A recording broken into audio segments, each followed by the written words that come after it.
तुम्ही पण नेहमी असंच बोलता का? Very good, very happy, very tired. आज आपण हेच सेंटेन्स थोडे स्मार्ट वेमध्ये बोलणार आहोत. इंग्लिश फ्लुएंट वाटतं जेव्हा आपण सेम वर्ड रिपीट करत नाही आणि सारखं व्हेरी व्हेरी बोलत नाही. Let's see some examples. मी खुश आहे. काय म्हणणार? I am very happy. I am really happy. मी खूप थकलो आहे. I am very tired.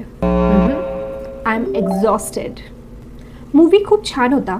The movie was very good. The movie was amazing. हे मोठं ग्रामर नाही आहे, हे स्मॉल चेंजेस आहेत ज्यामुळे तुमचं इंग्लिश लेवल लगेच चेंज होतं. सो आता पॉज करा आणि माझ्या मागे बोला. Really happy, exhausted, amazing. Perfect English नाही पण नॅचरल इंग्लिश बोलायला शिका. आणि अशा सोप्या पद्धतीने जर तुम्हाला माझ्याकडून इंग्लिश शिकायचं असेल तर इथे दिलेल्या नंबरवर कॉल करा आणि तुमचा लाईव्ह क्लास बुक करा जिथे आपण अगदी सहज सोप्या पद्धतीने इंग्लिश बोलायला शिकतो.